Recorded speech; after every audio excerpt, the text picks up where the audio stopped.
خلي بالك عشان القروش انتشرت في مصر. تعال اقول لك اللي حصل. وانا في دهب حصل معايا موضوع صادم جدا. كنت لوحدي في البحر الصبح بدري وما كانش حد ساعتها نزل البحر، ولقيت سمكة قرش. كنت بعمل سنوركلينج وبصور، وفجأة واحدة سبت التصوير وقعدت اركز لمدة ثانيتين بالظبط.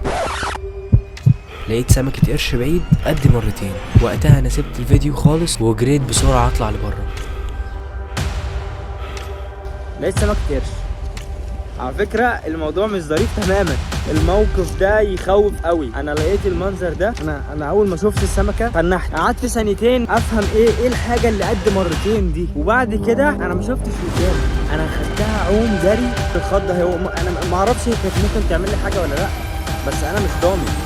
سمكة قد مرتين، هي قرش، انا شفتها من ظهرها. والحمد لله هي كانت بعيدة تقريبا ما خدتش بالها مني. ووقتها جريت وطلعت على الشط بره، قلت للناس ان في قرش في المية، محدش صدقني. وبعدها ب3 ساعات بالظبط كلنا سمعنا عن الحادثة اللي حصلت في الغردقة، ان قرش النمر هجم على سائح روسي وللأسف كله. وبعد الحادثة دي بشهر القرش هجم على ست مصرية في شاطئ اللاجون في دهب. وقتها كلهم صدقوني. وقتها انا عرفت كويس ان القروش انتشرت على الشواطئ الساحليه اللي في مصر، وعلشان كده قررت ان انا اعمل الفيديو ده واعرفكم ليه القروش بتهاجم على الناس وتعمل ايه مع القرش لو هاجم عليك. بس قبل ما نبدا الفيديو اشترك في القناه واعمل لايك تقديرا للتعب اللي بقدمه في فيديوهاتي. عشان تبقى عارف كويس، القروش موجوده في اي بحر في العالم، مش في البحر الاحمر بس، ولا في الغردقه ولا في دهب ولا شرم الشيخ بس. القروش متوزعه على جميع البحار اللي في العالم، وليهم على فكرة دور مهم جدا في النظام البيئي اللي لو بقوا مش موجودين ده هيشكل خطر كبير جدا على الكائنات البحرية والحياة البحرية. القروش موجودة في كل حتة، وانا مش قصدي ان انا اقول لك كده ان انا بخوفك انك ما تنزلش المية. تابع الفيديو للاخر عشان تفهم ليه القروش بتهجم وازاي انك تتجنب القرش ده. في انواع من القروش كتير جدا. طبعا البحر الاحمر غني على التعريف، موجود فيه سمك ملون، واكيد فيه دلافين، قروش، طبعا فيه الكلام ده. وانواع كتير مش بتأذي، انواع كتير بيتغذى على حاجات صغيره، على سمك صغير، ومنهم قروش كبيره بتتغذى على الفقمات وبتتغذى على سمك التونه. البشر مش في المنيو بتاعه. القرش بطبعه بيحب يستكشف، وعلى فكره مش بيحب طعم لحم البني ادمين. في قروش معينه هي اللي بتعمل هجوم على البشر. من اهم القروش دي 3 قروش.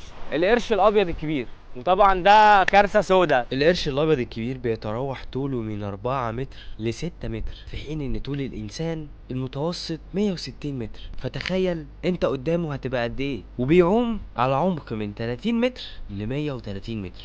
مش بيتواجد كتير على الشواطئ الساحليه. تاني نوع من القروش اللي بتهجم قرش النمر، تايجر شارك. القرش ده عدواني جدا وهجماته شرسه.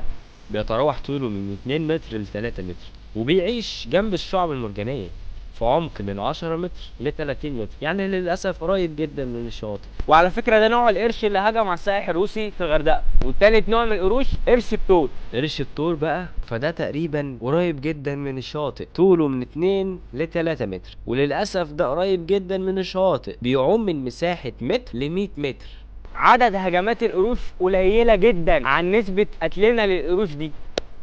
القروش ممكن تعمل حوادث، طبعا بتبقى نادرة جدا في السنة، من 3 حوادث ل7 حوادث ماكسيموم. ممكن متوزعة طبعا على العالم مش في مصر. عارف بقى احنا بنقتل قد ايه من القروش دي؟ بنقتل ما يزيد عن 100 مليون قرش في السنة. انت متخيل الرقم ده كبير قد ايه؟ فنسبة ان احنا بنقتلهم اكتر من الهجمات اللي بتحصل. طبعا كلنا عارفين ان السمكة الكبيرة او الحيوان الكبير بياكل الحيوان اللي اصغر منه، وهكذا وهكذا.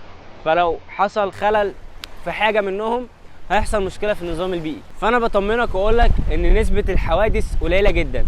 طبعا انت بتسال نفسك ليه موضوع القروش انتشر وبالذات في مصر؟ طب ما ليه ما ظهرش في اماكن تانية وسمعنا حوادث؟ طبعا دي ليه اسباب. اولهم تصدير الغوانم والبقر. بلاد بتصدر لبعضها بحريا، بياخد ايام، ممكن ياخد شهور على حسب هو رايح فين. وطبعا في الطريق ممكن مثلا بقره، ممكن حاجه يحصل لها مرض فتموت للاسف. هيعملوا بيها ايه؟ ما ينفعش يفضلوا حاطينها على المركب او السفينه لحد ما يوصلوا هناك، فللاسف بيرموها في البحر. طبعا دي غنيمه كبيره للقرش. القرش اول ما يشوف غنيمه سهله زي دي طبعا هيروح ياكلها. وطبعا القرش مش عنده عقل، هو شاف مصدر للاكل مش عارف ده ايه، هو مش محدد ده ايه. وللاسف وقتها ممكن يحصل هجوم على بشر على انهم الغنيمه السهله اللي هم كانوا بيلاقوها في البحر. تاني سبب، وده سبب من الاسباب المهمه جدا، ان القرش ممكن يكون عاوز يولد. الاناث من القروش بيبعدوا عن الاعماق وبيدوروا على مكان فاضي بحيث يولدوا فيه.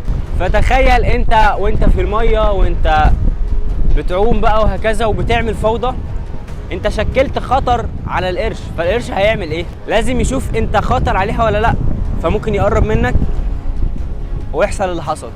تالت سبب، وده احتماله ضعيف شويه، في رحلات كتير جدا للغوص مع القروش، بيبقوا واخدين امان وياخدوا بالهم من نفسهم كويس.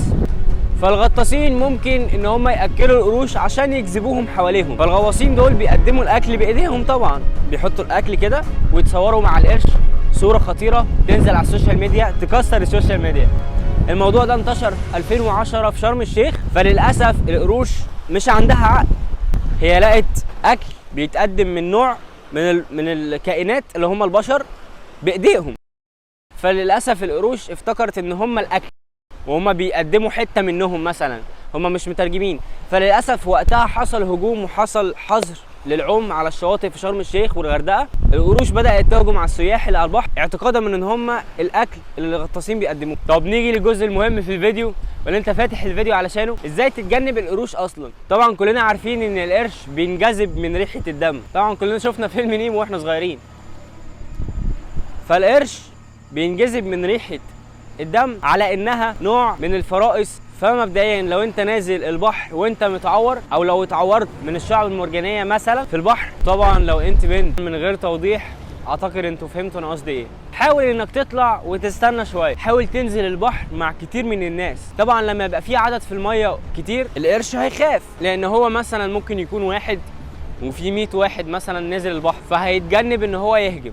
لو انت بتنزل البحر وانت راشش برفيوم، ولو انت بنت وبتحط ميك اب ونازله البحر، طبعا الكلام ده ليه ريحه، اكيد القروش بتحب تستكشف ايه ده، فالكلام ده ممكن يجذب القروش. ثالث حاجه الذهب والفضه، طبعا بقى الخواتم السلاسل وهكذا. الكلام دوت مع ضوء الشمس بيعمل انعكاس في الميه بيلفت الحاجات اللي حواليه، فده ممكن يكون من الاسباب. فبلاش تنزل بالكلام ده، ممكن اصلا يقع منك، فبلاش تنزل بيه. ما تنزلش في مكان انت مش شايف فيه العمق او الارض، لان القرش بيتواجد اكتر في الاماكن دي. خليك بعيد عن المينا او المناطق اللي فيها يخوت ومراكب، لانه بيتواجد برضو بكثره في الاماكن دي. وطبعا بلاش تعوم بالليل، القرش من الحاجات النشطه بالليل.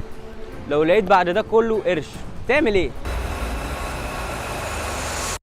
اول حاجه حاول تحمي ظهرك كويس، شعب مرجانيه، صخور، حاول انك تحمي ظهرك عشان ما يلفش حواليك، لانه ممكن يخاف من الشعب المرجانيه والكلام ده، اصل هو هيهجم عليك كده اهو. وطبعا الشعب المرجانيه موس، فطبعا هيتعور، فهيتجنب ان هو يهجم عليك. تاني حاجه لو لقيته بيعوم حواليك او بعيد زي ما حصل معايا، حاول تعوم بالراحه لبره.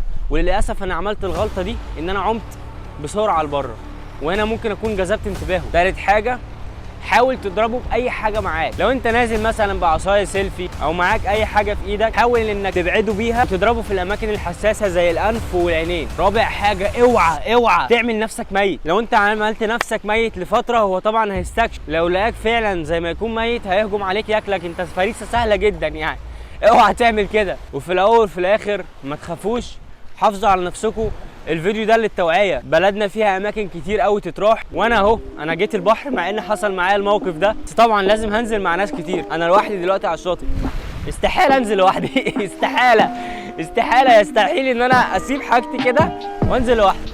تخيل البحر الواسع ده كله وانت لوحدك هتبقى فيه ايه الاحساس؟ اكيد في حاجه شايفاك من بعيد انت مش شايفها، ده ظني ودوت الاحساس اللي بيجي لي لما بنزل المايه.